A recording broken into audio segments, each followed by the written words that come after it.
Información, análisis y entrevistas. Profundidad con una mirada panorámica. En Línea 1.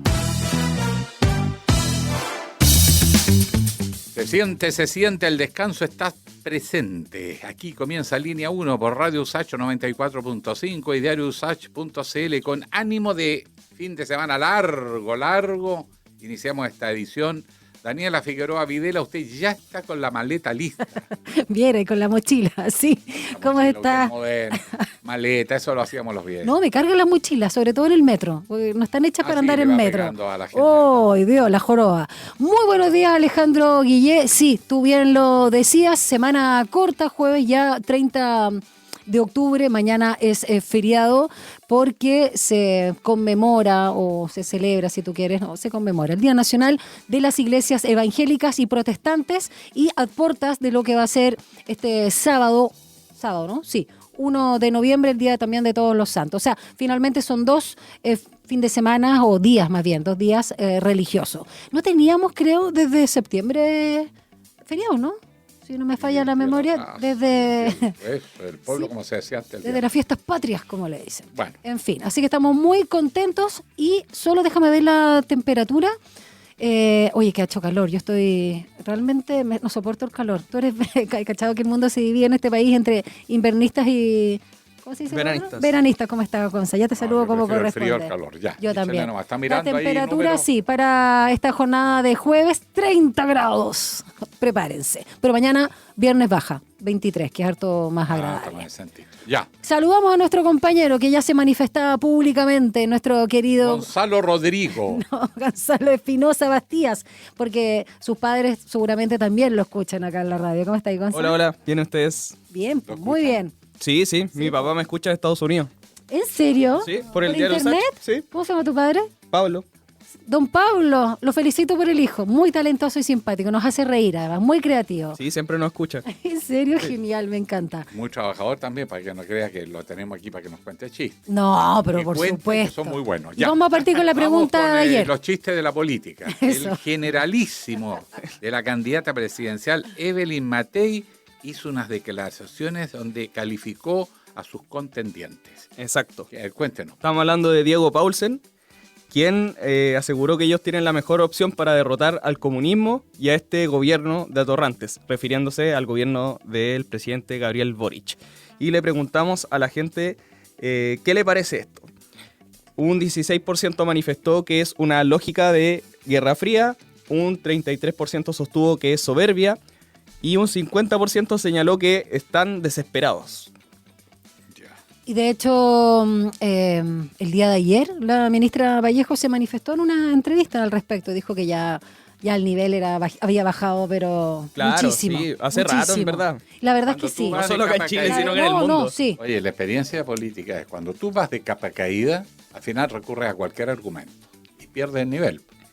Cuando te está yendo bien... Eso dijo la ministra Vallejo, claro, ¿eh? pero es verdad, ¿Sí? es psicológico.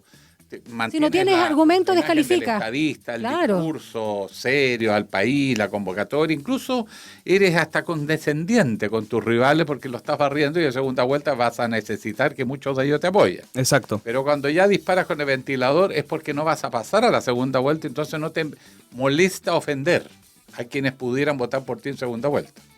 Hice un análisis. No, y además que el comando, en este caso, como fue Diego Paulsen, el comando de la candidata de Chile Vamos, fue tan crítico también a propósito del tema de los bots del Partido Republicano y otras declaraciones. Tampoco le gustó a la misma Evelyn Matei, ¿no? La candidata al tema de los parásitos de Cristian Valenzuela. Y ahora vemos que saca a Torrante, que está más o menos en los mismos términos, porque parásito era específico para funcionarios públicos que se aprovechan, ¿no?, de los recursos de todos, que no hacen nada, que son unos vagos, que más o menos la misma acepción que están utilizando acá de Atorrante. La ministra Vallejo le dio ayer una connotación más social, clasista. Yo no sé si sí, lo pasa que en Chile la tiene, pero yo creo que en este caso tenía que ver con vago, con flojo, porque siempre han hablado de eso. Claro, que son flojos y que no llegan tarde a trabajar y todo eso. Exacto. Vamos con la pregunta del día de hoy, compañero. Bueno, la pregunta del día de hoy dice relación con la acusación constitucional al exministro de Energía, Diego Pardo, por toda esta polémica que se ha generado por el error en el cálculo de las cuentas de la luz. Y la pregunta es, ¿cuándo debería votarse? ¿Cuándo debe votarse esta acusación constitucional? En el Congreso. Exacto, en el Congreso. Hay 3 opciones. La primera es antes de las elecciones, la segunda es después de las elecciones y la tercera que es irrelevante. Las preguntas son razonables porque están en disputa en este momento políticamente cuándo debe votarse para Cuando es más conveniente para un sector u otro. un sector u otro. Exactamente, Ya, eso vamos. se puede Me responder gustó su en pregunta. @RadioUsach, @TVUsach en nuestras cuentas de Instagram. Vamos ahora con el entusiasmo que tiene con las reflexiones, a veces retos e interpelaciones de Alejandro Guille. Un análisis profundo y con contexto. Llegamos a Estación Editorial. Sonó potente esa presentación. Te dejé a la vara alta para que tenga que responder a mis expectativas, Guille. Yo estoy en la onda, ¿sabe? De ¿Qué onda hacer lo andáis? contrario de esto de calificar, sino que aprovechar estos periodos de elecciones para que se suba el debate y se propongan temas de largo plazo, sobre todo cuando son presidenciales, porque presidencial en Chile, desgraciadamente, los ciclos son de 4 años. Sí, corto. En 4 años se hace muy poco. Mm. Muy ¿Eres- poco tiempo para hacer eres cosas de los que buenas. te gustaría volver a hacer? Demasiado tiempo, por lo 5 con reelección, o sea, Ah. o 4 con reelección Ya. o 6. Ya. Porque sí. los presidentes no se instalan y ya hay un problema. Ahora, como decía mi padre, por 4 años, decía, mucho tiempo para hacer embarrada, si está haciendo embarrada el gobierno Es y cierto. poco si está haciendo cosas buenas. O sea, en ningún caso sirve. Ya, pero yo quería hablar del tema del empleo. Porque encuentro que lo que tenemos que procurar los periodistas es ayudar a que el nivel de los debates suba. Y nosotros estamos con, más allá de la variación, que siempre que 8.7, que 8.5, la verdad es que está parejito hace rato el Sí. empleo pegado. Y nadie aborda, en términos de lo político, porque especialistas lo dicen todos los días en los medios de comunicación, pero como que el sistema político no recoge los temas que afectan la vida concreta de los ciudadanos y no le dan una proyección ni siquiera a mediano plazo. Me da envidia los chinos que piensan en el 2050. Ellos están pensando, ¿dónde voy a estar en el 2050 y cómo llego allá? Aquí es cómo llego a fin de mes, cómo llego a la elección, y Literalmente. después de la elección se olvidan. Mire, datos, objetivos. El futuro del empleo. Las proyecciones que se están haciendo es que, marcado por supuesto por la transformación digital, la automatización y todo aquello, se podrían eliminar en un plazo no muy lejano 1,9 millones de puestos de trabajo, casi 2 millones de trabajos.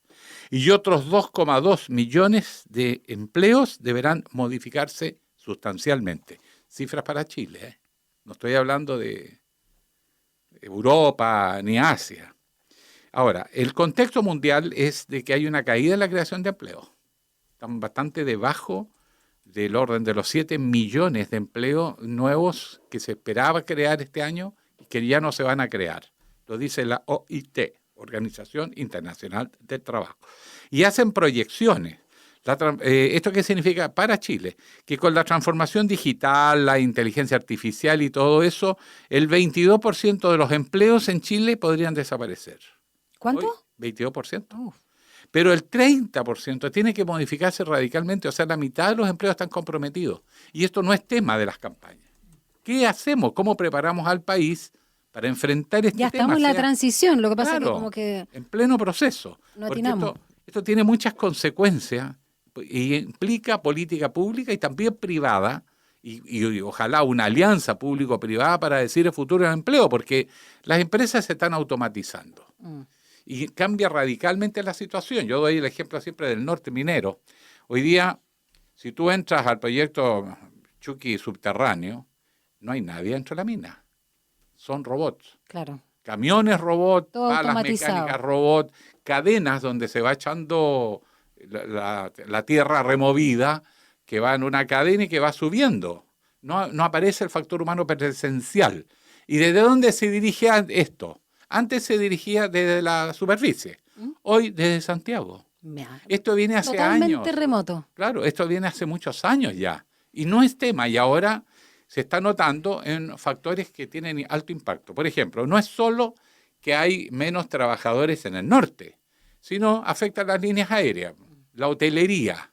¿Por qué? Porque el aeropuerto de Calama y el de Antofagasta es el segundo y tercer aeropuerto con más movimiento de pasajeros en Chile, hoy día tú ves que hay muy poco, porque ya no se produce ese masivo viaje hacia el norte. Claro. Ya fue un golpe cuando el trabajador dejó de vivir en el norte porque gastaba el sueldo allá, y ese era el principal ingreso para la región, el efecto multiplicador del consumo, que le chorreaba al resto. Eso ya lo perdimos.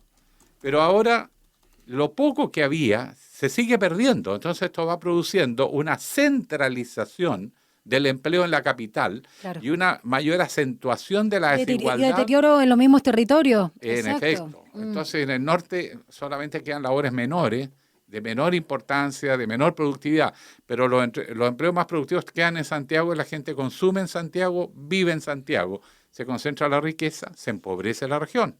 Es insólito que el norte de Chile, que es la capital minera, Calama, sea una de las ciudades más pobres de Chile. Ale, a propósito No del tiene empleo, explicación. y tú sigues reiterando algo de que te conozco, de que te escucho, no solo como alumna tuya alguna vez en la escuela de periodismo en otra universidad, sino también como espectadora de tus programas, el tema de la descentralización, porque finalmente está ahí apelando a eso, que pareció una idea súper transversal en algún minuto. Yo no sé hace cuántos años, por favor, cuéntame cuántas décadas que se habla de descentralización, y poco y nada se ha hecho. Bueno, de Ramón Freire, Imagínate. en 1826, por ahí. Imagínate. Ya. 25, Me se dejaste hablaba de despeinada. la República Federal y aquí no les gustó para nada, les gusta, a la oligarquía les gusta concentrar el poder. Sí. Y además lo fija en Santiago, porque las oligarquías locales, sobre todo de Concepción, se vino a vivir a Santiago. Entonces la élite gobernante de Chile, los más ricos, viven en Santiago. Sí. Ahora se están yendo al extranjero. O sea, ¿sabías eso? Muchos se están yendo, porque ya están en otra. Y eso es un gran problema. Pero para lo que quiero demostrar con ejemplos concretos es que la transformación del mercado laboral tiene un fuerte impacto concentrador de la riqueza y del territorio.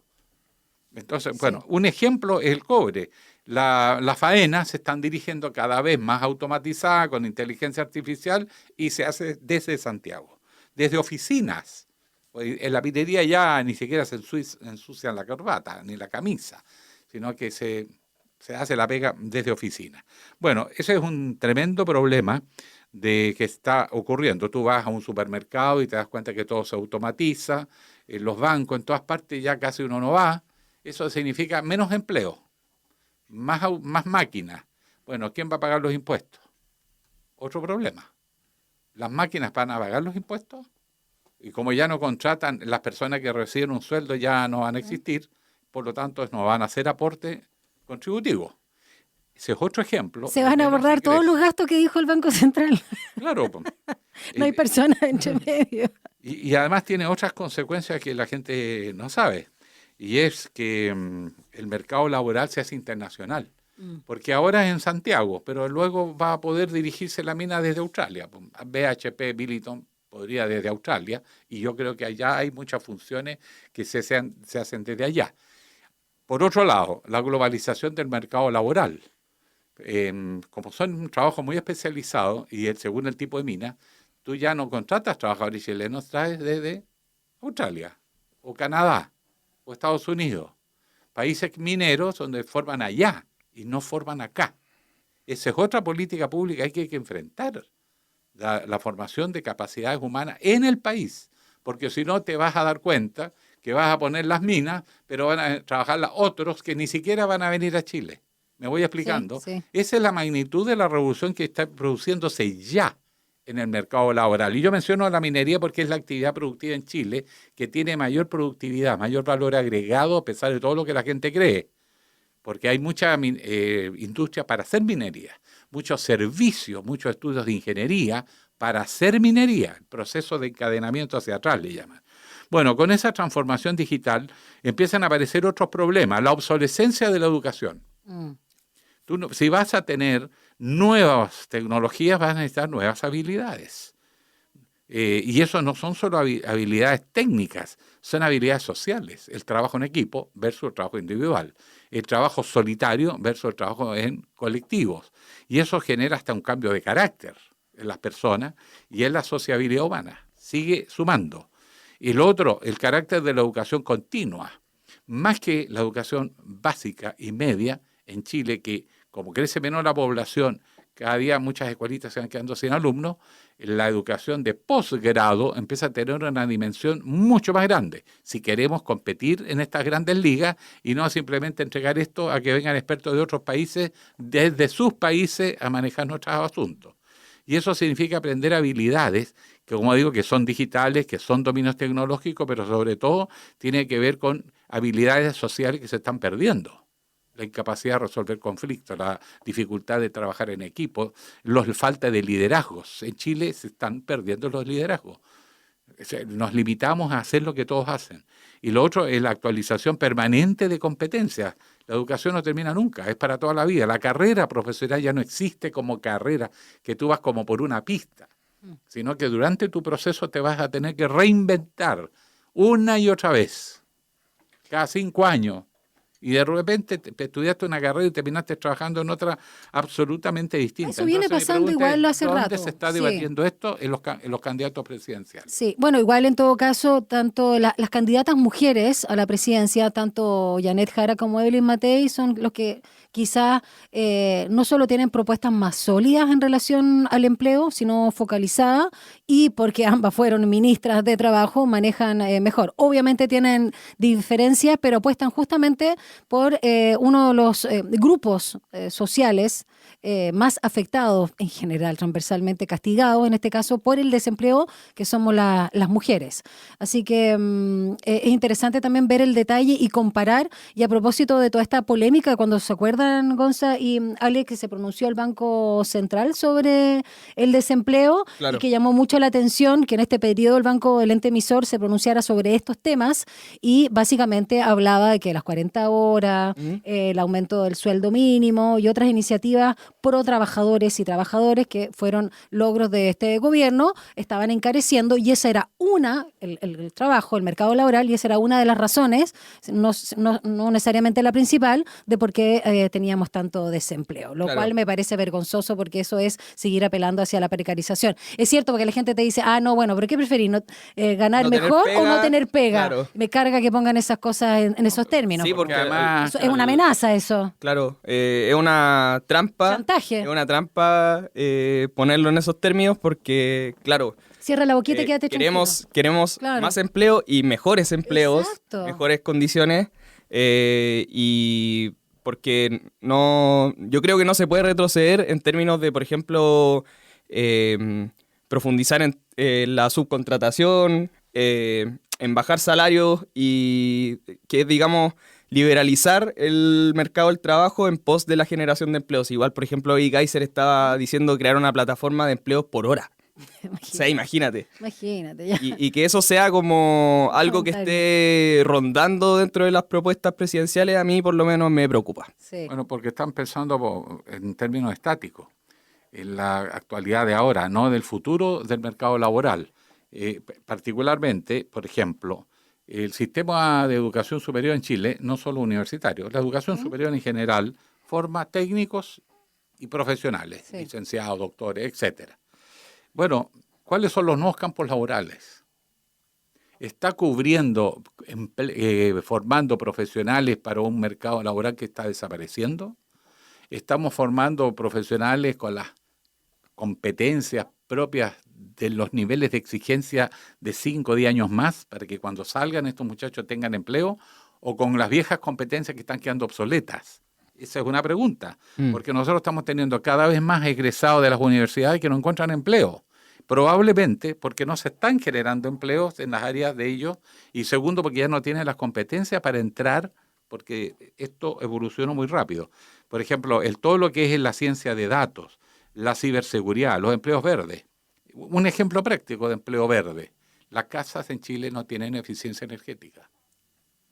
Tú te vas a cualquier país del mundo, entras a una casa y la casa mantiene una temperatura apropiada. Si afuera hace frío o calor, es irrelevante porque tiene eficiencia energética.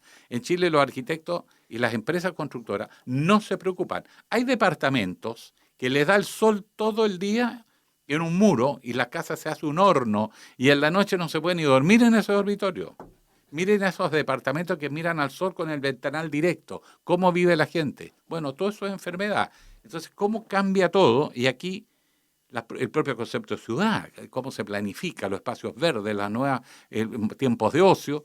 Nada de eso uno ve en la discusión. Entonces estamos Está muy superficial. pegados a lo mismo, con soluciones que si la cárcel tiene que ser en el mar, tiene que ser en el desierto. Ay, sí. Es que ese es el problema. Es que si son chantas, que si son parásitos, que si son... Atorrantes, claro. Claro. Esa es la discusión. Bueno, ahí nos dejó una reflexión interesante en torno al mundo laboral y por supuesto también las propuestas o la falta de estas de los aspirantes a la moneda y por supuesto cómo tenemos que actualizarnos en el mundo de la educación y sobre todo en el mundo laboral con nuevas competencias. Eso nos presentaba nuestro querido Alejandro Guillé. Ya, vamos ahora. Querido, me gustó mucho. ¿Te gustó lo querido? ¿Cómo te gusta más que te diga tío, profe, suegro? Tío no, jamás te he dicho tío. Te digo suegro. Tío, son medio viejo. Suegro suena así, pero los cabros... Sí. Me puede decir que Nada que ver. Nada que ver. Dime Ale nomás. Ale nomás, ya mi querido Ale. Ya, vamos con mi querido Rodrigo. Con nuestro querido. Con nuestro querido Rodrigo. Gonzalo. Gonzalo Rodrigo. Acepte el nombre, si es bonito. No, el nombre me lo puso mi madre, así que yo... ¿Y cuál es tu Gonzalo, segundo nombre? Gonzalo, Felipe. Lindo. Gonzalo Felipe. Sonó Rodrigo, Sí. no va más. No, ya acá tenemos harto Rodrigo. Sí, Y no, con el Alcaíno, original. único e irrepetible. Exacto, el original alcaíno. Ya, ¿qué nos traes hoy, compañero? Bueno, siguiendo con la línea de buenas noticias, Ah, Yo no les he cuento escuchado ni que una buena idea. los fondos de pensiones A ver. se preparan para cerrar octubre con su quinto mes consecutivo de ganancias. ¿para la Para la empresa o FP. para el cliente? Para la FP. Para todos. Y esto es algo que no ocurría desde 2014. Según la... Estuvimos conversando ayer ¿Sí? de que hay un boom que no estamos viendo, que viene, que Exacto, viene, que sí. viene. ¿Sí? Los brotes verdes. Según la consultora Ciedes, los fondos más conservadores, el D y el E, lideran las rentabilidades del mes, solo de este mes, con un 0,91% y un 0,82% respectivamente, impulsados por la caída en las tasas de interés de la renta fija. Los fondos más riesgosos también muestran resultados positivos, 0,12% el fondo A, 0,27% el B, 0,55% el C. No es una hemorragia de utilidades, pero por lo menos no está cayendo. No, claro, es que el tema es cómo se van acumulando durante el año, porque en lo que va del 2025 todos los fondos acumulan alzas. Los más riesgosos superan el 14%, que no es menor. Está mejor. ¿El A? Ese es el A. Los más riesgosos son el A, el B y el C. Ah, yo tengo C. Entonces, Vamos que se puede. claro, los más De riesgosos riesgos. superan el 14%, mientras los conservadores rondan el 9%. Ya. Uy, mira, qué bueno. Con esto, los fondos A y B alcanzan su mejor desempeño desde 2009 y los C, B y E su mejor resultado desde 2019. A ver cuánto dura. Es po. interesante esto porque la acumulación de capital que hay ahí en el sistema financiero, el sistema FP, ¿por qué no lo toca la derecha o se opone tanto? Porque Claro. es el mercado de capital, Sí. el principal nutriente del mercado de capital. Y por lo tanto, quiere decir que está entrando guita y que está teniendo utilidades, por lo tanto hay platita, habla de una economía que tiene espaldas. Sí, sí. Invertir, ¿no? Absolutamente. Y en la misma línea, siguiendo lo que estábamos hablando del cobre, se alcanzó un nuevo máximo histórico. Y voy a decir el máximo histórico que hay ahora y también las proyecciones. Se superaron los $5 por libra, lo cual es una buena noticia para las arcas fiscales en Chile. En lo que va del 2025, la libra ha subido más de un 27% en Londres y casi 31% en Nueva York, que son dos bolsas donde se cotiza. Esto en medio de una oferta limitada, lo que hablábamos ayer, y los problemas operativos en minas clave como Grasberg y también el Teniente, que también estuvo paralizada y eso hace que se modifique el precio. Cierto. Hay que parar, oye, que en el cobre, igual que el petróleo y todo, a veces no producir tanto hace que suba el precio. ¿Qué es lo que estuviste Sí. comentando hace un par de días? Y Sí. de hecho, bueno, como les contaba también ayer y lo que hablábamos con respecto a la transición energética, este incremento del precio también se ve favorecido por la alta demanda de metales industriales, entre los que se encuentra el cobre y los autos eléctricos, que los autos eléctricos requieren más cobre que los vehículos tradicionales. ¿Y qué dicen las proyecciones con respecto al precio? Los bancos internacionales apuntan a que el precio seguirá al alza, estimándose un precio por libra de $5,13 en 2026 y en 2027 esto podría llegar a $6,12. Así que esto es una buena noticia para la economía chilena. Buenísimo, se agradece subió el para el ánimo. término de semana. Claro, yo ahora me puedo dedicar al ocio creativo. Exacto. Oye, cuidado que ¿Ah? el ocio es lo que permite el pensamiento, Pero el por desarrollo de la supuesto. ciencia. Sí, las absolutamente artes, de acuerdo. Muy pero necesario. creativo, pues no estar echado ahí sin hacer nada. No, claro. Oigan, y antes La de negación del ocio es el negocio. A mí, antes de despedirme, Oye, a pero propósito tú de deberías, ocio, sí, tú deberías. y ya que se viene Halloween, hay una actividad ver. muy Ay, ya. muy simpática, A que ver, a ver. son estos tours paranormales y de terror No, es que me muero de que susto. hacen en ¿para el qué? cementerio general. No, es que sí, casi todos los años lo hacen, ¿no? Sí, todos los años. Oye, Sí. pero es que... Martes 13, ¿se Con acuerda suerte que hay voy a ir una voy serie? al mausoleo de mi Martes 13 o familia. viernes era, De hecho, Viernes, algo así. pueden ir a Unos hacer viernes 13, otros esto. martes que 13. habían unos asesinatos Ya escuchemos al Gonzalo, siniestros. nosotros Este ordenamos. tour nocturno pueden hacerlo el 29 de octubre, es un poquito caro, pero pueden comprar la entrada ahí en partió ayer Portal eso, Ticket. partió ayer. Sí, sí, sí. Ya. Sí, y hay distintos lugares donde se pueden hacer estos tours, no solo en el cementerio general, sino que también en el Palacio Larraín. Así que ahí para los Ya, que les pero gustan el estas cementerio experiencias de miedo general y es lo terror. mejor. Sí, no, el cementerio general debe Lo ser más increíble. lindo Ir que de hay. noche ahí me daría miedo. No, a mí también. ¿Para qué, digo yo? O sea, si vas en grupo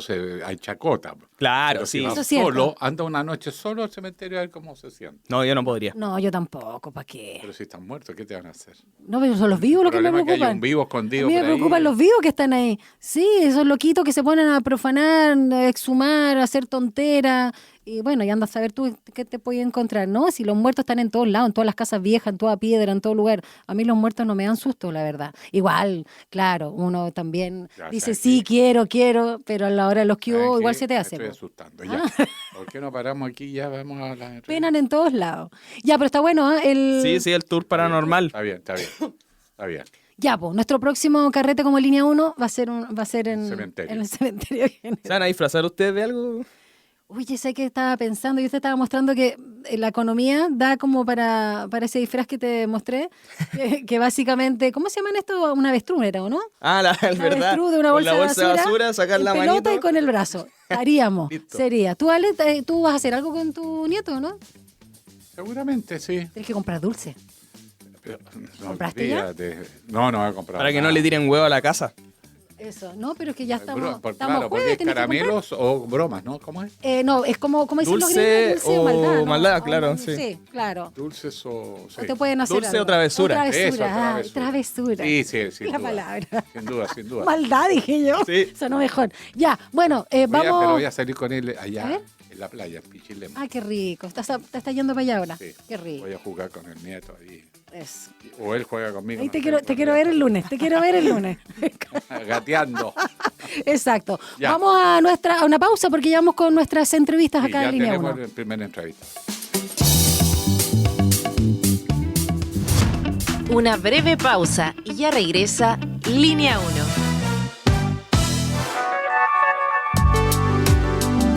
Es la hora en Radio Usach. 8 de la mañana y 5 minutos. Tener un hogar adaptado a las condiciones de mi hija es lo mejor que nos pudo pasar en la vida. Detrás de cada uno de los proyectos del MIMBU hay historias de esfuerzo y esperanza que contar, como la de Belén y Josefa, quienes hoy viven en un pequeño condominio en los cerros de Valparaíso. Infórmate y postula en www.mimbu.cl. MIMBU, 60 años construyendo cambios. Ministerio de Vivienda y Urbanismo, Gobierno de Chile. Chile avanza contigo.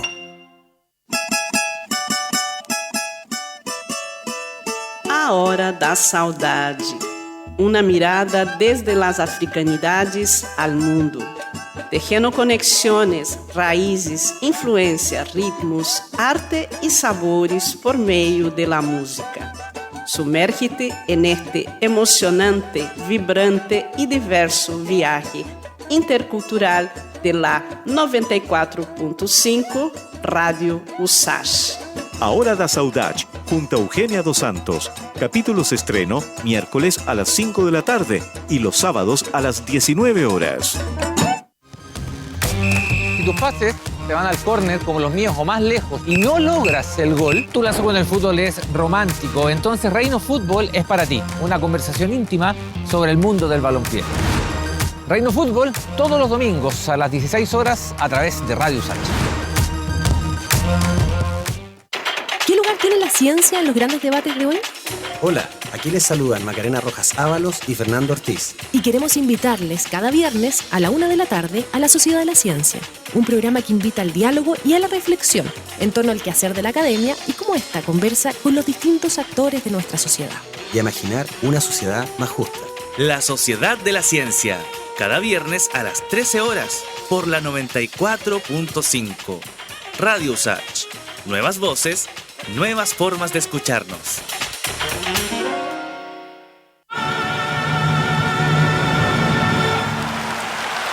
Oye, la embarró. Este loco nació con un talento innato. O sea, eso es un mito. Hay gente que quizás como este loco tiene una predisposición para ciertas cosas, pero en realidad el arte se basa en el estudio, en la práctica, y no sé, horas y horas de ensayo, de formación, de aprender teoría, de equivocarse. A él le gusta All You Need Is Love. De lunes a viernes, 11 de la mañana, por Radio USACH y TV USACH. Estuvo bueno, eso sí, pero no es magia, pues. Al final la música es el resultado de la interacción social. Estamos de regreso en Línea 1. Un diálogo a fondo. Entrevistas en Línea 1. La salud es una de las principales preocupaciones de las y los chilenos en la actualidad y también se ha convertido, por supuesto, en uno de los ejes de la carrera presidencial. En este ámbito, la candidata del oficialismo y la democracia cristiana, Janet Jara, propone una serie de medidas destinadas a reducir las listas de espera, aumentar la utilización efectiva de los pabellones y mejorar la coordinación entre los sectores públicos y privados. De este tema, ¿con quién vamos a conversar, Alejandro Guillé? Estamos con la ex ministra de Salud, María Soledad Barriga, la doctora, que además está trabajando en el comando de Janet Jara, como tú bien decías, Daniela, y que, bueno, entrar a materia de inmediato, María Soledad, doctora. Uno es, por un lado, hay que pegarse un apretón fiscal. Por otro lado, el país empieza a dar señales de que viene un nuevo superciclo del cobre, de las energías renovables, se habla de millonarias inversiones que están llegando. O sea, estamos en un interregno. Y en ese interregno el gran problema que uno mira a la salud pública es las listas de espera. Uno dice, la atención que una vez que lo atienden es la misma, pero la lista de espera puede marcar la diferencia entre la vida y la muerte. Y que tiene que ver con el acceso a la salud. Exacto. Entonces, primera prioridad, ¿qué va a pasar con esto? ¿Hasta dónde se pueden comprometer que los tiempos de espera se transformen en tiempos de certezas? Exactamente. Bueno, ese es el titular, Alejandro, de el punto respecto al primer punto del programa de nuestra candidata Janet Jara. Tiene que ver con la lista de espera y justamente el titular dice de tiempos de espera a tiempos de certeza. Primero, respecto a los recursos. La salud pública requiere de más recursos y eso lo tiene muy clara nuestra candidata. Porque ha señalado que de los incrementos que van a haber vía crecimiento del país, una parte prioritaria va a ir hacia salud. Salud en este momento, la salud pública está atendiendo a más del 86% de la población de Chile y se requieren mayores recursos justamente para poder acortar esos tiempos de espera. Es importante señalar el compromiso que ha presentado nuestra candidata en términos que las personas que estén esperando por alguna enfermedad grave que determina un problema en la vida no pueden esperar más de 90 días. Y a eso se ha comprometido. No para todas las enfermedades, sino para aquellas que comprometen efectivamente la movilidad o la posibilidad de trabajar, en fin, o la gravedad. Pero para las otras cosas hay que disminuir también los tiempos para los exámenes a 6 meses y para las cirugías a 1 año. Para eso, ¿qué es lo que se va a hacer? lo que vamos a hacer es primero seguir fortaleciendo la atención primaria. Necesitamos que en los centros de salud, en los consultorios, así como se logró entregar lentes, ¿no es cierto?, en atención primaria a través de unos dispositivos especiales, necesitamos entregar más capacidades para hacer exámenes, por ejemplo, de radiografía, de endoscopía, de ecografía en los mismos consultorios, para disminuir estas listas de espera justamente que muchas veces desde el centro de salud se envía a un especialista para que haga el otro examen. No, eso se va a cortar, es la misma gente de atención primaria que va a poder solicitar el examen e incluso hacerlo directamente desde la atención primaria. Estamos realmente muy esperanzados en poder disminuir esas listas de espera que, tal como ustedes muy bien lo señalan, son el gran problema en este momento de la salud pública que se vio agravado con la pandemia, ¿no? Sí. Durante casi 2 años no se atendió nada de especialidad. Otro elemento importante va a ser el fortalecimiento de la teleasistencia, es decir, la asistencia de los especialistas a distancia a través del hospital digital. Esto es muy importante porque muchas veces no podemos tener un dermatólogo, por ejemplo, en cada una de las localidades, pero sí tenemos un médico general que es capaz de tomar una fotografía y consultarle al especialista directamente con esta teleasistencia. Entonces, extremaremos la oportunidad tecnológica que tenemos hoy día para poder acelerar este acceso y este tratamiento. Perdone, que no entendí mucho eso de teleasistencia, de hacer exámenes, ¿cómo se...? Telemedicina. Sí, la telemedicina, ¿cómo opera eso? Perdone por la ignorancia, yo soy un analfabeto digital. Eso opera y en este momento opera ya, pero también hay un proyecto de ley que lo va a intensificar como otro servicio de salud, en que se llama por teléfono a un número que es de teleasistencia, que es público también, y que donde hay un especialista que responde, ya sea vía telefónica, ya sea con pantalla. Entonces usted puede enviarle, por ejemplo, una fotografía de la lesión que tiene el paciente en la piel y el especialista, el dermatólogo, dirá si es urgente para hacer una biopsia que tiene que ser inmediatamente derivado o bien no, es por ejemplo de las lesiones que a veces tenemos las personas mayores que no tiene mayor importancia. No sé si me sigue, Alejandro. Quiero preguntarle, María Soledad, respecto a esto mismo problema, ¿no? Desafío que son los tiempos de espera en salud y que últimamente, es cierto, agravado por la pandemia, pero este gobierno no pudo hacer frente a esta necesidad. Y quiero preguntarle porque... ¿Sabe que, Daniela, quizás ahí hay que hacer una aclaración? Sí. La lista de espera como tal nunca se va a terminar. No, y de hecho es crónica. Sí. No, es que no se acaba en ninguna parte, porque usted va a una consulta y ya se genera de nuevo, entonces es un flujo. Claro. Lo importante es el tiempo de espera, y en ese sentido este gobierno sí ha disminuido mucho el tiempo de espera. Por ejemplo, de la cirugía ha bajado a la mitad el número de días. Entiendo la distinción y agradezco la precisión porque es importante a la hora también de poder matar relatos respecto a los datos. Sobre los tiempos de espera, entonces, María Soledad, a ver, la candidata Jara, dice básicamente, voy a parafrasear un poco lo que es el mismo programa, nadie va a esperar más de 6 meses por un examen, y usted lo decía también, y solo 90 días en caso de enfermedades de alto riesgo y de otras situaciones, ¿no? Y eso es bien importante también recalcarlo porque hay que diferenciar. Y hay herramientas de digitalización, procesos clínicos, hay inversión tecnológica en atención primaria, también mejoras, señalaban, de trazabilidad y la alianza, y vamos a detenernos luego en eso, públicos-privadas.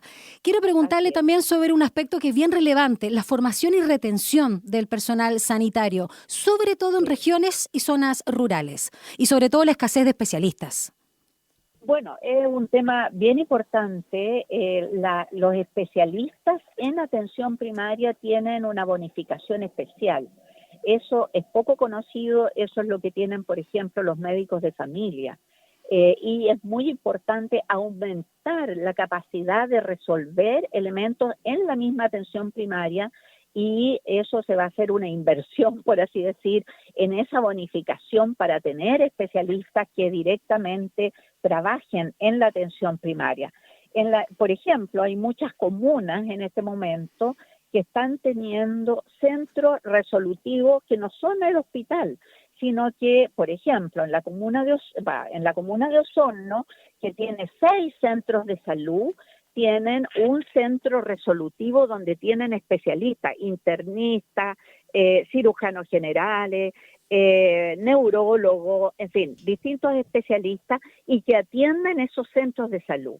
Entonces, es muy importante la capacidad de estimular a que haya estos especialistas en atención primaria, y entonces el gobierno va a hacer una inversión, el gobierno de Janet Jara, para tener estos especialistas en la atención primaria. Pero además hay un elemento muy importante que hemos señalado y que está en el programa, que tiene que ver con que los especialistas se hagan cargo también de las poblaciones. ¿Qué quiere decir esto? En atención primaria usted tiene un CEFAM y tiene un territorio y una población dada. Claro. En los hospitales esto no es así. Entonces, si tenemos 6 neurólogos, necesitamos que 2 neurólogos se hagan cargo de la provincia A y otros 2 neurólogos de la provincia B para responder directamente a esos centros de salud.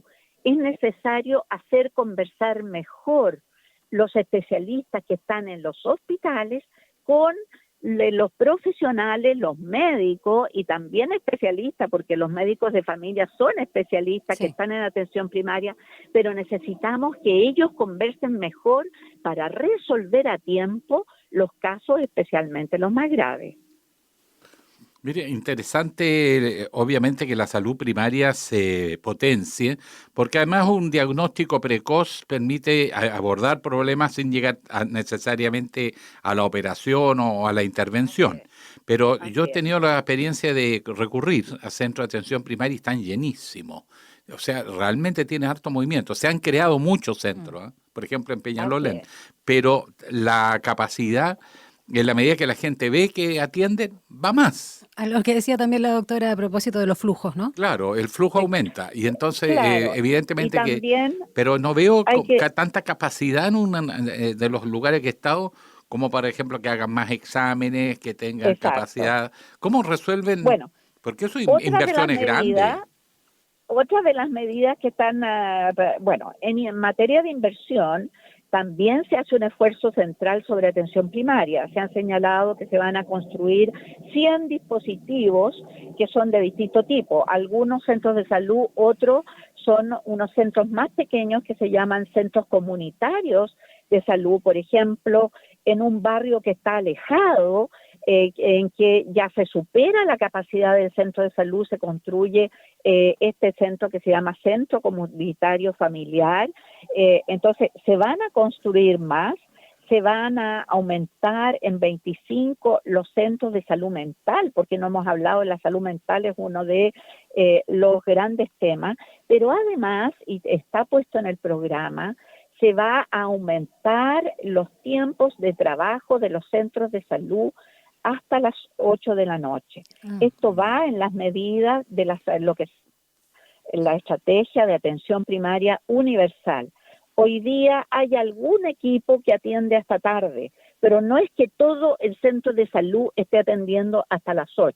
La propuesta es que reciban los recursos para poder atender hasta las 8 de la noche, y así la gente que trabaja obviamente va a poder ir a control a los establecimientos, porque hoy día tenemos un grave problema con los hombres y mujeres trabajadores que, salvo que pidan una licencia, ¿no es cierto?, no pueden ir a las horas en que está funcionando el centro de salud. Entonces, eso está en la parte de atención primaria universal, en que al menos el 80% de los centros atiendan hasta las 8 de la noche, y eso aumenta, Alejandro, entonces la capacidad, no el número de centros, sino que la capacidad efectiva de atención. Doctora Barría, una consulta, ¿no?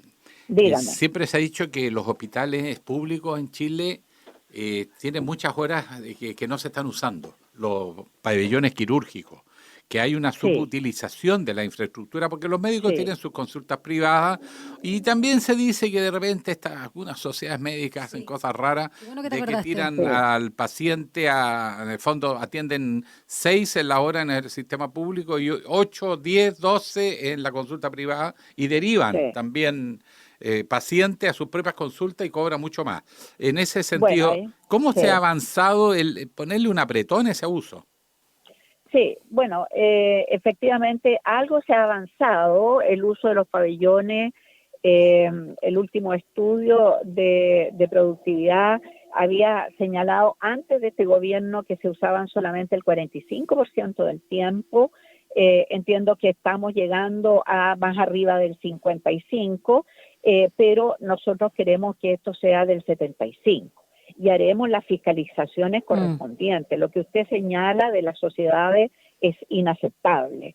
Necesitamos que efectivamente el uso de los pabellones quirúrgicos sea para los pacientes y, por supuesto, que si no da abasto ese uso del 75%, porque esto es como las camas, usted no puede tener el 100%, tiene que tener los tiempos para la limpieza y todo lo demás, pero hay que extremar el buen uso de los pabellones instalados para aumentar la eficiencia. Por otra parte, también vamos a generar recursos de la fiscalización de las licencias médicas.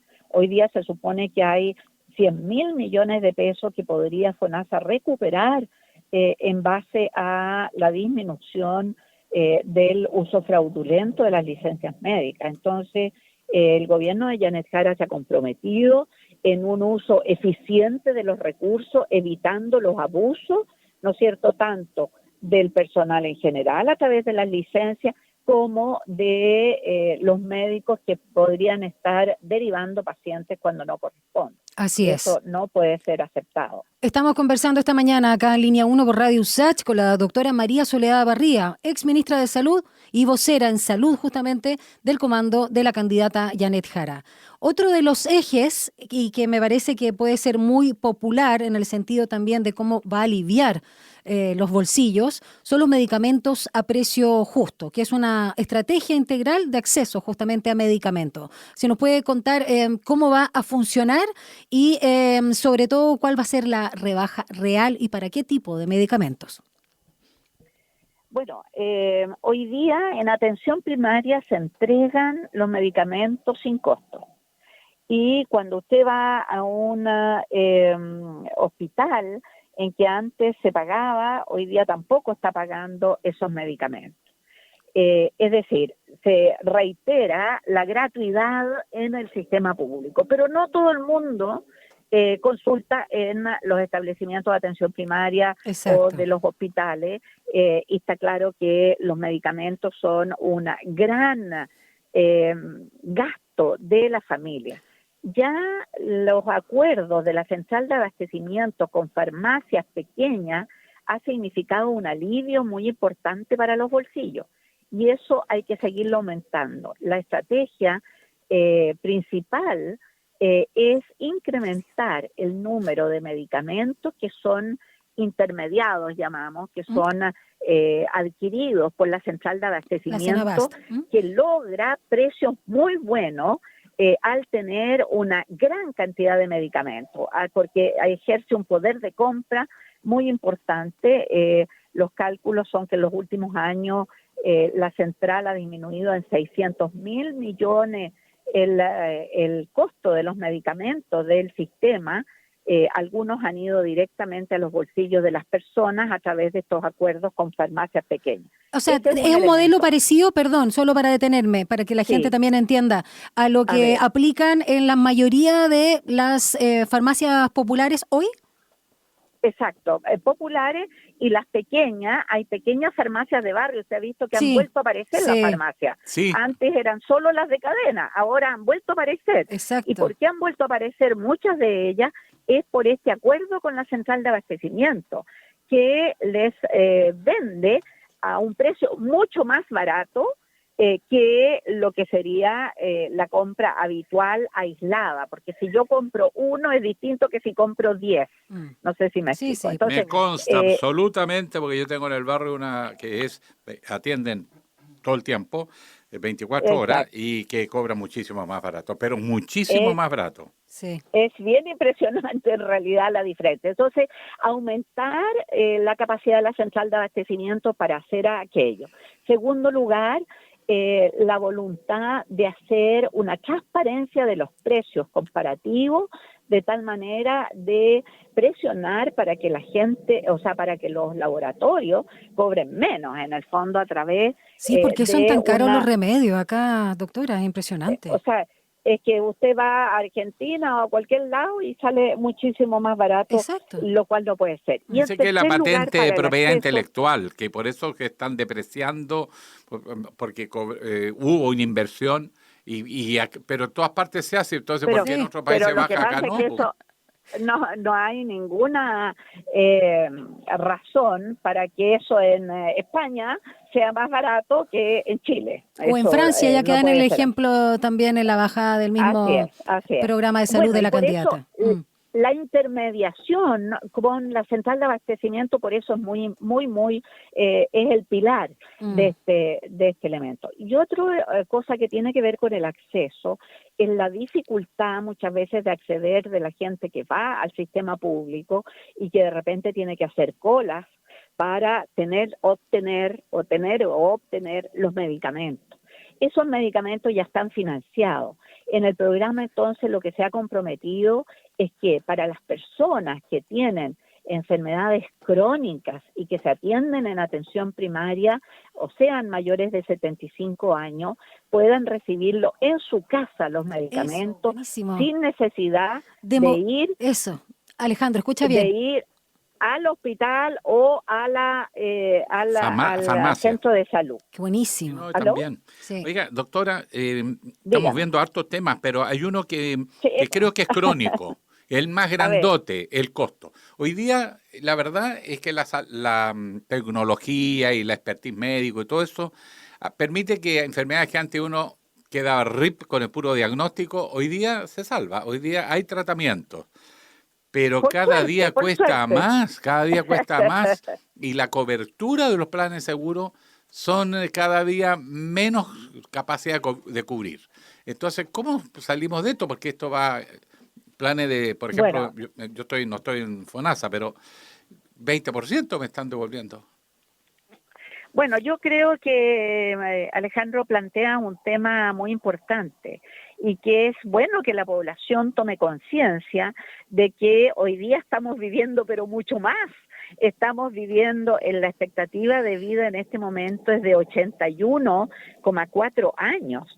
Algo habremos hecho bien ya que estamos viviendo tanto, porque uno dice, nunca salud mejora. Claro. Bueno, yo creo que sí, salud no lo notamos, porque siempre las necesidades nos van superando, ¿no? Antes teníamos una enfermedad y si nos moríamos por neumonía ya no desarrollábamos el cáncer que hoy día tenemos. Entonces vamos desarrollando otras enfermedades y es necesario ir mejorando las coberturas, poniéndonos al día.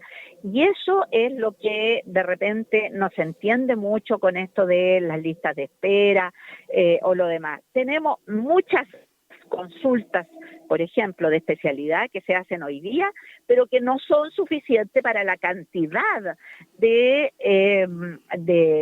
que se van generando. Entonces necesitamos volver a una medicina más generalista que llamamos nosotros, a los médicos de familia, a que lo vea un internista, que le diga todo lo que tiene y no de ir a un neurólogo distinto que para la cardiología, que para el pulmón, porque no da abasto eso. Eso es una medicina ultra cara en todas partes del mundo. Entonces, el 86% de la población, Alejandro, se atiende en FONASA, especialmente para las patologías caras, como son las que están cubiertas por el GES o por la Ricarte Soto. Hay una seguridad de que se va a poder tratar.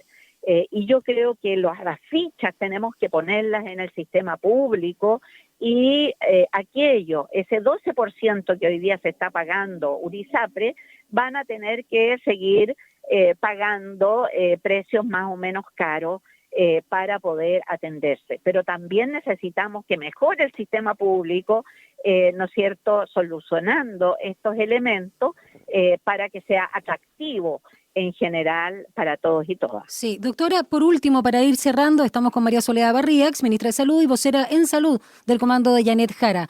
¿Cómo va a funcionar, ya que estábamos hablando de la pandemia, algo que en su minuto, inicio del 2020, a pesar de que teníamos noticias de China, no creíamos que iba a ocurrir, ocurrió. Así que es algo que es un tirón siempre de oreja para nuestro país, no por este tema en particular, donde igual obviamente se reaccionó bien, pero tiene que ver con la prevención y tener protocolos y medidas especiales.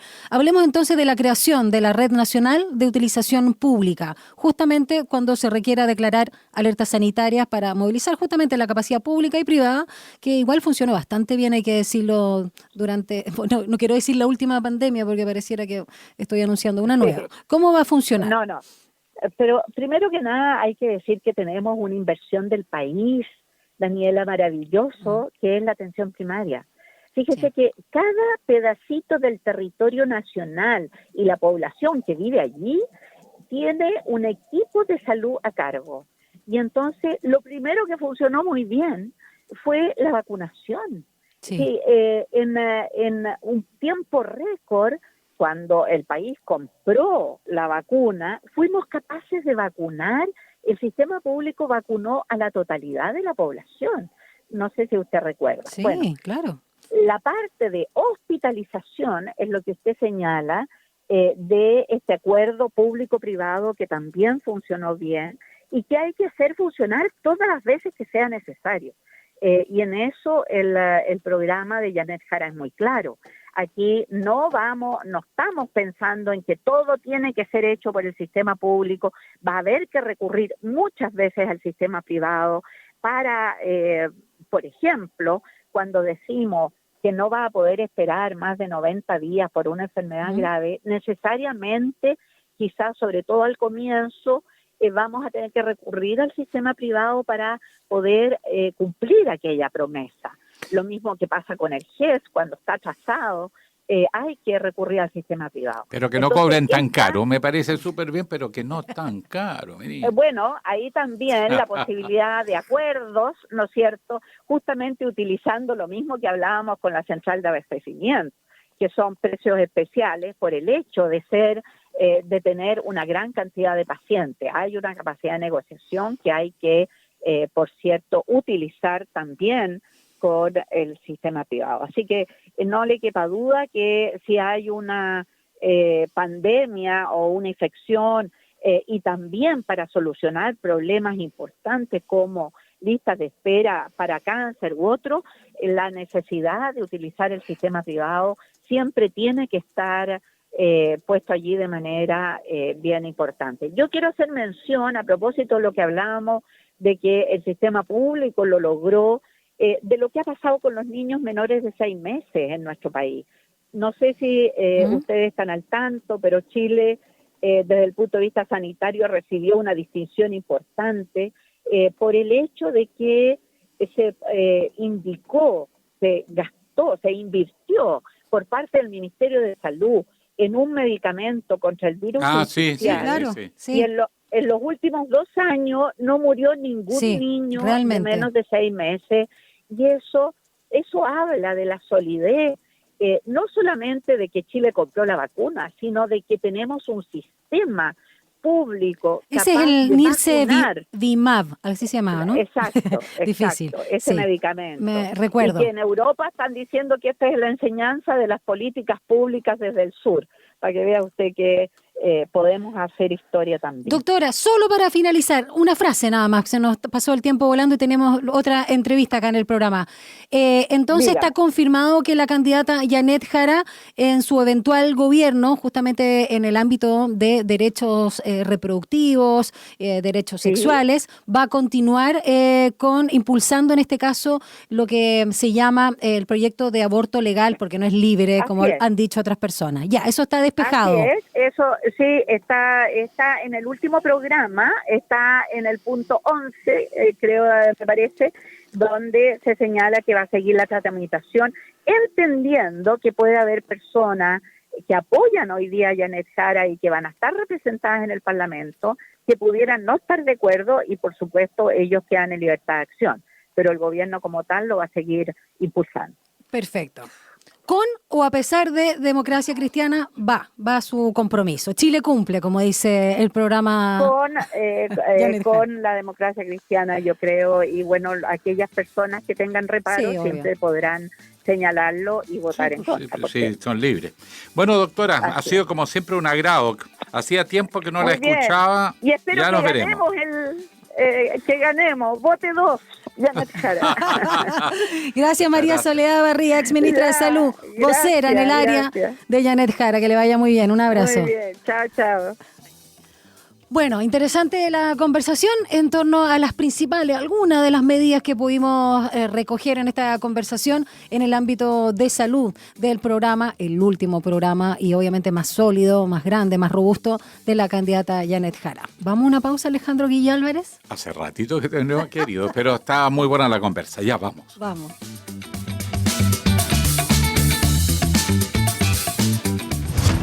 Una breve pausa y ya regresa Línea 1.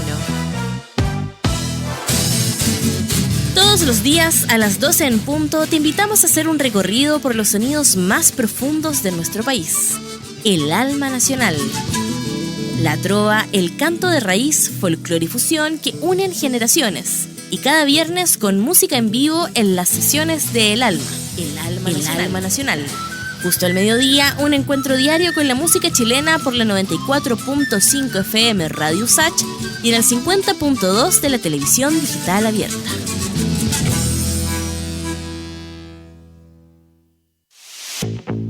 Este 2025 te invitamos a Somos Expertas, Nuestra Voz. En esta segunda temporada podrás seguir conociendo las historias de vida de distintas mujeres expertas, sus trabajos, estudios e investigaciones que buscan hacer de este mundo un lugar mucho más justo. Conéctate a Somos Expertas, Nuestra Voz, cada miércoles y sábado a las 13 horas por la 94.5 FM, el canal 50.2 de la televisión digital abierta y en nuestras plataformas digitales. Radio USACH, Nuevas Voces. La crisis climática, los alcances de la inteligencia artificial, la ciencia de frontera, la economía, la salud, la educación. Porque el mundo vive tiempos de cambios y en medio de lo incierto, en Sin Pretexto buscamos respuestas a los grandes desafíos. El futuro nos inquieta, pero sabemos que se escribe en el presente. Te invitamos a una conversación profunda. Soy Mirna Schindler y te acompaño de lunes a viernes a las 6 de la tarde en Radio USACH. Sin Pretexto.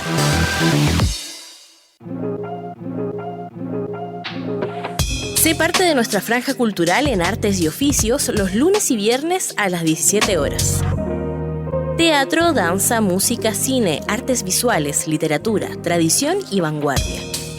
En Artes y Oficios conocemos más del trabajo que existe detrás de cada creación realizada por las y los protagonistas del mundo artístico, cultural y patrimonial y de su impacto en nuestra sociedad.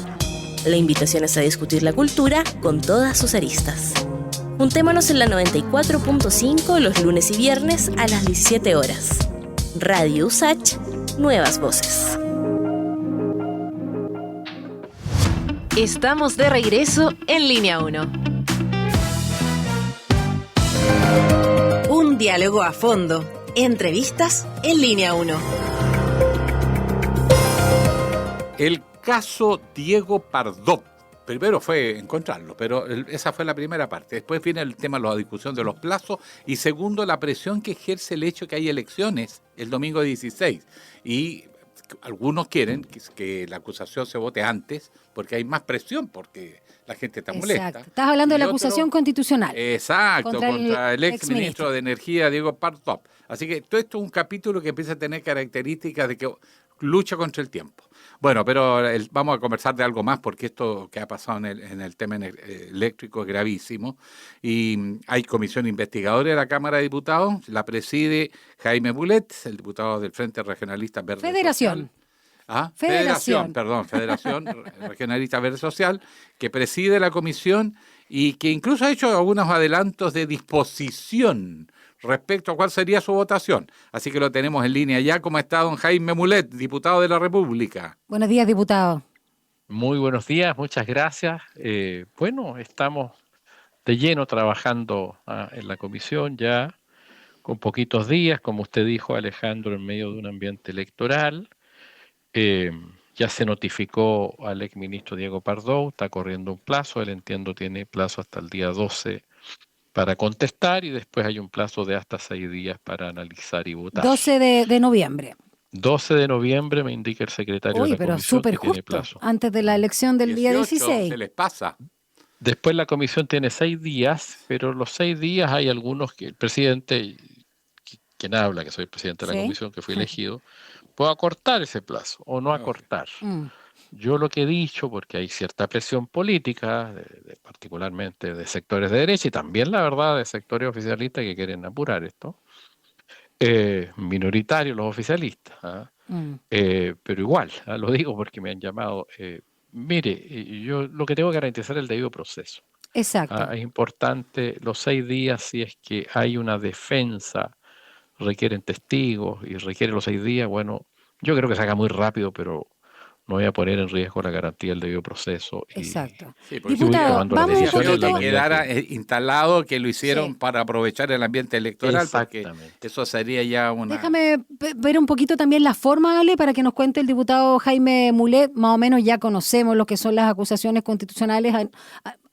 Algunas vienen, otras van desde el gobierno anterior, y entonces eso más o menos lo sabemos, pero vamos a repetir lo que se juega acá, porque ya es más que en este caso político, pero se inhabilita, ¿no?, por 5 años el ejercicio, en este caso como funcionario público, sobre todo como autoridad.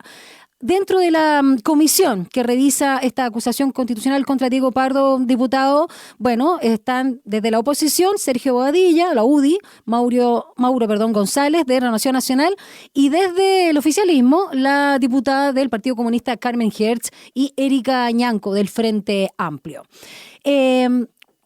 Pensemos en el lugar que usted ocupa, ¿no? Pero allá voy, pues, claro. Y usted de la Federación Regionalista Verde Social. Quiero detenerme en el lugar que usted ocupa. Yo sé que tiene que basarse justamente en el escrito, en el libelo propiamente tal, si procede o no. Tengo entendido que no es vinculante necesariamente, pero sí quiero saber cómo el rol que usted juega acá, porque ha habido mucha chismochina, mucho ruido respecto a que usted podría vengarse del gobierno y la figura que, por supuesto, representa Diego Pardo, muy cercano también al presidente Boric, con lo que sucedió por la salida del exministro Esteban Valenzuela de su partido. ¿Por qué surge esto y cómo lo ve? Porque me parece que es algo bastante mezquino, ¿no?, de presentar.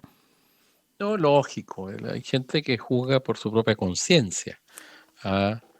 Yo la verdad es que jamás voy a actuar con esa visión. Lo que sí he dicho yo es que tengo mucha libertad para votar a favor o votar en contra y que voy a revisar el mail. Lo dije de antes que sea sorteado para quedar en la comisión. Sí. Me parece muy grave lo que pasó. Y yo tengo una línea muy clara de defensa de los consumidores durante años. Fui querellante, estuve 5 años en el juicio del caso Farmacia. Fui demandante en el Tribunal de la Libre Competencia contra las telefónicas cuando no se abrían a los operadores móviles virtuales, lo que terminamos ganando y permitió bajar las cuentas de los móviles hace algunos años atrás.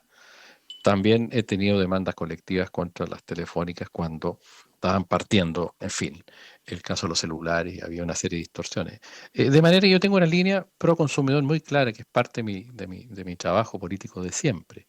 Digo eso porque evidentemente a mí me parece muy grave lo que pasó, pero de ahí a decir, y mi foco va a estar en eso, pero no en decir, oiga, como me sacaron un ministro porque nosotros nos atrevimos a llevar una lista parlamentaria y el presidente de la República le molestó, y yo entonces ahora voy a cobrar cuenta. No voy a hacer eso, no corresponde, no es mi estilo. Creo que le hace mal yo soy una persona que se dedica a la política por vocación, de manera que no.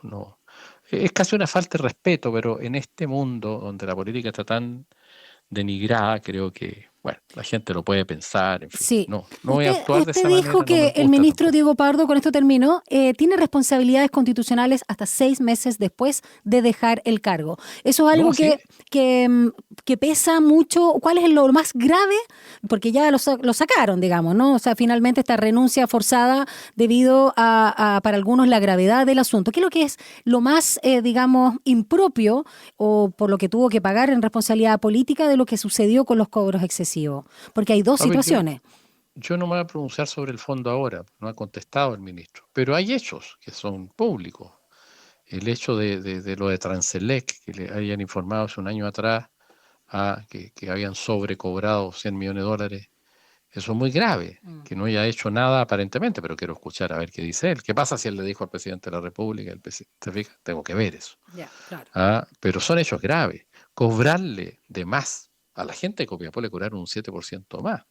O sea, una cuenta adicional al año. 7 por 12, 96. Es casi una cuenta más. En vez de 12 meses, 13. Más lo de Transelec. Entonces, no. Esto es grave. ¿Por qué? Porque había subido la cuenta de la luz más que nunca. Sí. Y debieron haber revisado pormenorizadamente todo el procedimiento. ¿Dónde podemos no impactar a los consumidores?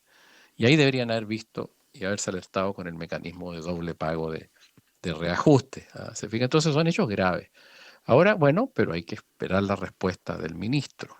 Ahora, la acusación constitucional, como se ha implementado desde que se hizo la constitución que nos rige hoy día, se ha ido permitiendo que no obstante la renuncia de un ministro, no obstante estar fuera del gabinete, y la Constitución lo permite, ¿cierto?, asuman la responsabilidad el Senado puede aplicarle la sanción de inhabilitarlo. Pasó con el ministro Chadwick. Mi propio sector político hizo una acusación constitucional que yo aprobé también. En el caso de Chadwick habían informes de violaciones de los derechos humanos, organismos internacionales, en fin, y se aplicó, no obstante haber renunciado. De manera que uno entiende que como se aplica la práctica, en definitiva, también va a que el Senado pueda sancionar con esa inhabilidad. De manera que no hay un problema en la procedencia de la acusación constitucional. Correcto. Ahora, y creo que el hecho en sí de acreditarse y de ver que hubo falta de eficacia y eficiencia en la aplicación de la ley, que es lo que imputa los acusadores, bueno, es un hecho grave. Pero yo tengo que escuchar la defensa primero. En este caso, si el ministro de la acusación es encontrado responsable, ¿qué efectos tiene en términos de ejercer cargos públicos por lo pronto?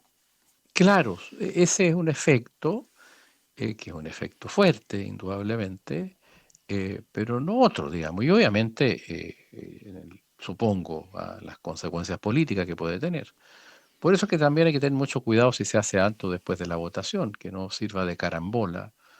Pero eso va a depender de los plazos. Yo creo que salga rápido esto. Si el ministro contesta rápido, puede salir antes el 16. Si se toma todo el plazo, bueno, por eso se verá una vez que conteste. O sea, el ministro va a estar tratando de alargar la causa porque menos presión después de la elección que antes.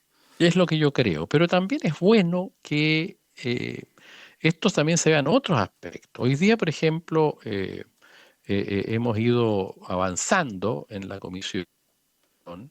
El día de ayer se recibió a Hernán Calderón, ya que el ministro de García no pudo asistir. Claro, y bueno, como para empezar a informarse, la comisión puede hacer eso mientras llega la contestación.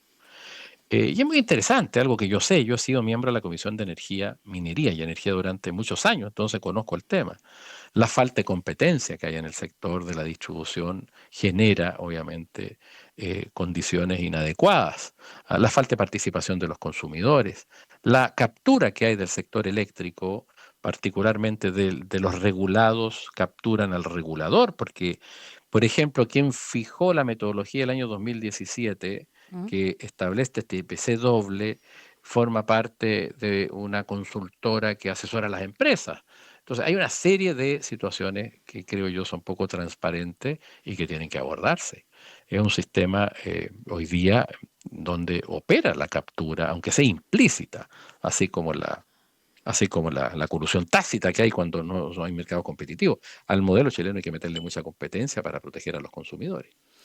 Diputado Mulé, preguntarle también por la polémica o los resquemores, incluso Se ha hablado de por qué, en general, para este tipo de responsabilidades, que es cierto, son políticas, pero ya no es el ministro, asume el cargo el fisco. En este caso, el Ejecutivo anunció, pero se ha visto en otras ocasiones, que va a respaldar política y jurídicamente al exministro Pardo.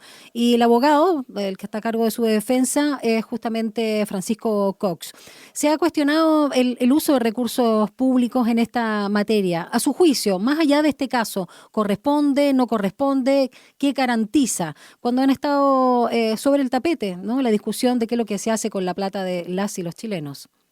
Claro, mire, yo en eso tengo una opinión. Yo creo que si dentro de cierto plazo, o sea, el ministro sigue con una responsabilidad constitucional hasta 6 meses después, producto de haber sido ministro de Estado. Y si en este caso se le hace esta acusación constitucional, a mí no me complica moralmente que el Estado, o éticamente que el Estado pague la defensa del ministro respecto de actos propios de ministro y que tienen consecuencias solo por tener esa calidad de ministro de Estado. No lo hallo indebido. Ahora ya verá el gobierno si lo hace o no lo hace, a precio razonable, indudablemente. No tampoco pagar una fortuna por eso, porque el país es un país todavía, obviamente, que no tiene, menos este año. En los hospitales no hay plata, están sacándole plata a los hospitales. Entonces, si es algo moderado, razonable, creo que no lo hallo un obstáculo. No me gusta, pero no puedo decir que es incorrecto y entiendo que eso está visado por la Contraloría General de la República. Ahora, yo no lo haría, pero no voy a criticar ese hecho. La derecha lo ha criticado, pero yo puedo entender eso. Y creo que no es el objeto de fondo. El objeto de fondo es cómo defendemos a los consumidores. Sí, cómo diablos le cobraron de más a la gente. Exactamente. Copiapó un 7% de más. Ese es el tema, porque lo que molesta, diputado, es la opacidad, la falta de competencia, usted lo decía, que hay en el sector energético. La verdad es que cómo se fijan los criterios. No me vengan con cuentos, ¿cómo la empresa privada no va a saber si está con errores o no el criterio tarifario cuando revisan la ley? Y ellos mismos han mandado proyectos de ley para que los discute el Congreso. Conocen esta materia mejor que nadie, pero si hicieron los lesos.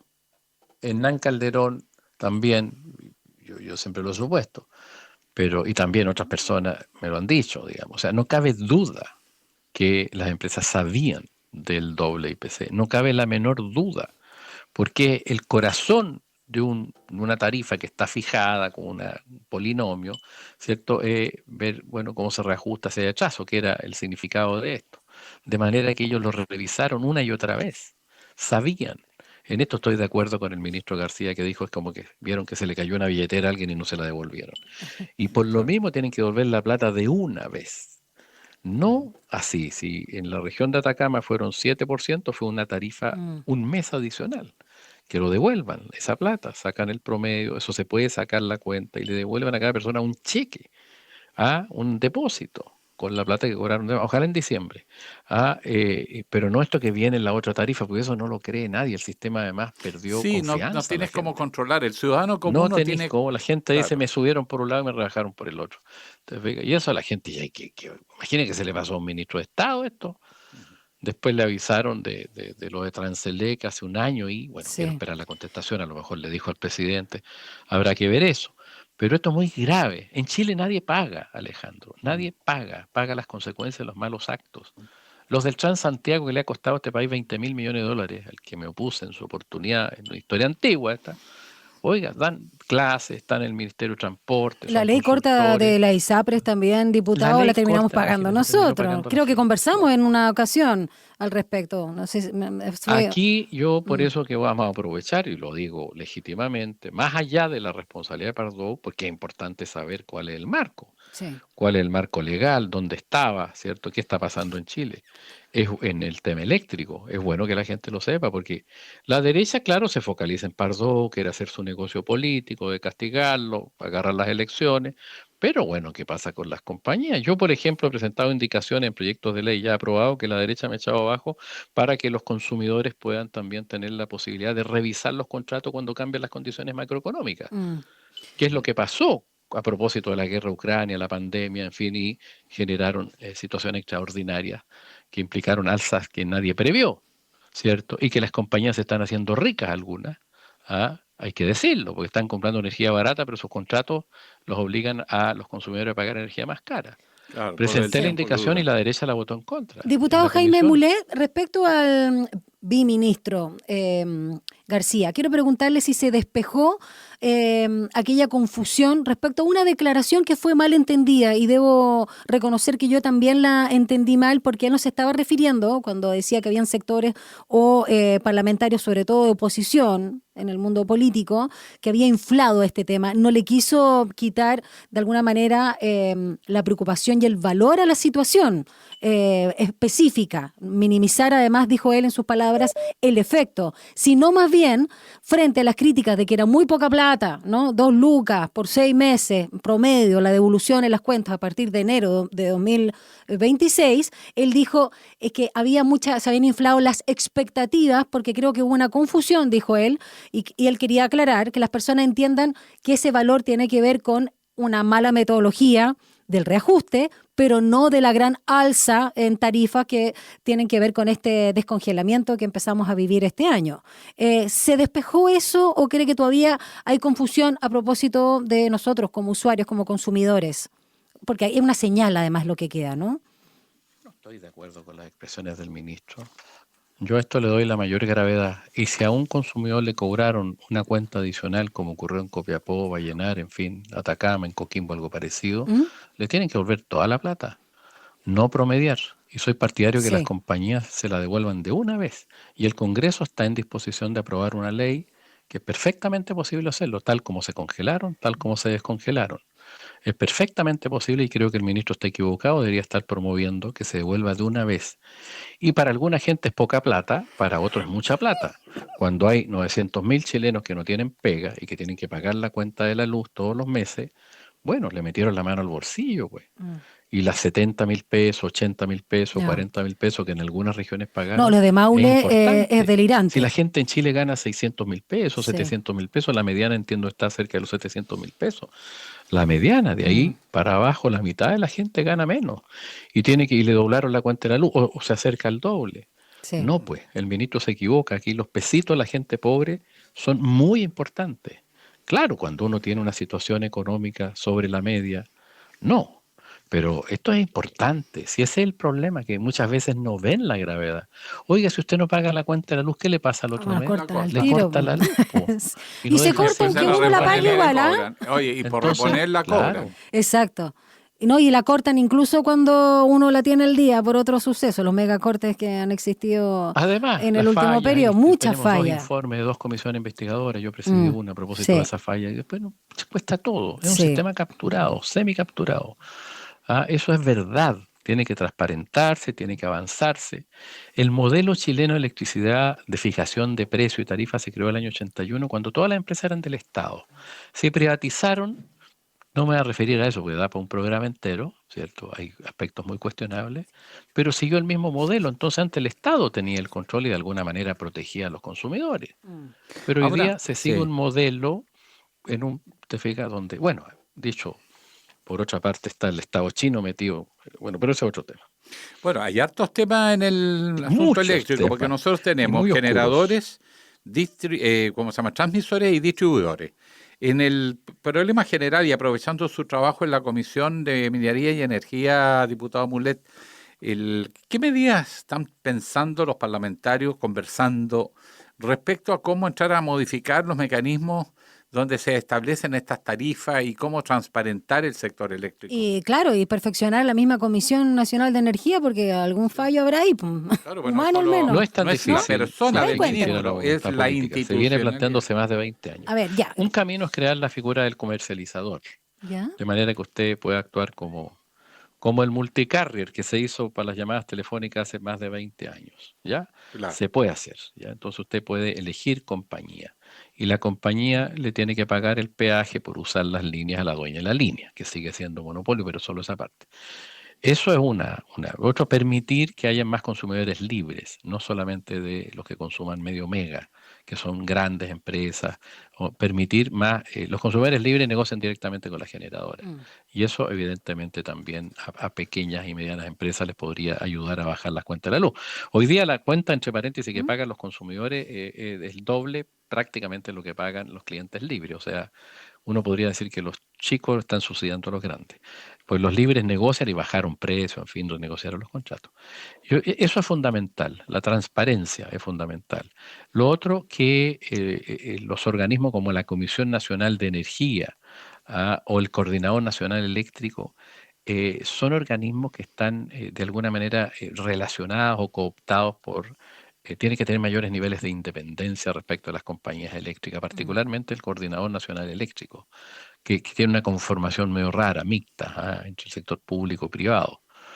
Yo le diría que ahí usted tiene 2 o 3 medidas importantes, que las asociaciones de consumidores puedan participar en la fijación de tarifas para que puedan activamente y con recursos para hacer estudios defender a los usuarios, porque hoy día no los defiende ni la compañía de electricidad que negocia las tarifas con el Estado cuando hay organismos cuyos funcionarios después se van a trabajar al sector privado. Entonces, hay fórmulas que no son tan complejas de meter competencia. Claro, los técnicos trabajan según quien los contrata, pero se pasan de lo público a lo privado sin ninguna impunidad. Eso establece una oscuridad, pues hay que ver, tienen derecho a trabajar. Por eso es que la competencia, Alejandro, es lo mejor, te fijas, y se puede en esto. Hay monopolios naturales que no tiene vuelta, como la distribución. Va a ser muy complejo meterle competencia, pero se le mete competencia con la generación distribuida, o sea, con los techos solares, que se oponen las compañías. Chile debería tener millones de techos solares, Alemania tiene 3 millones de techos solares, te fijas, y tú generar tu propia energía, al menos, aunque sea sin batería, ¿cierto? Con el sistema net billing.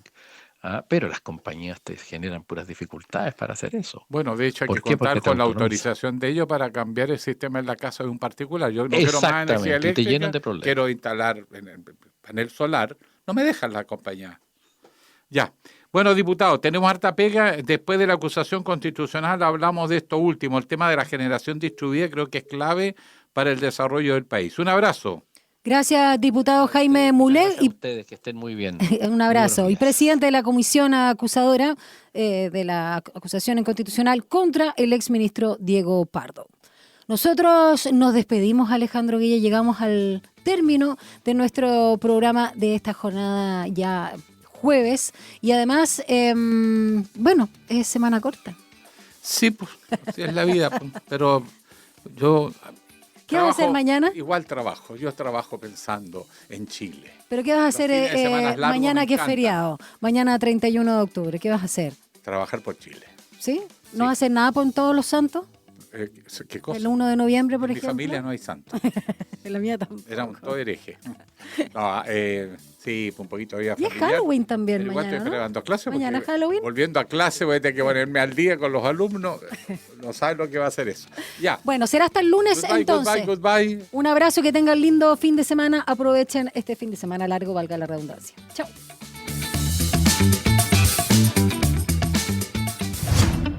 Información, análisis y entrevistas. Profundidad con una mirada panorámica. En Línea 1.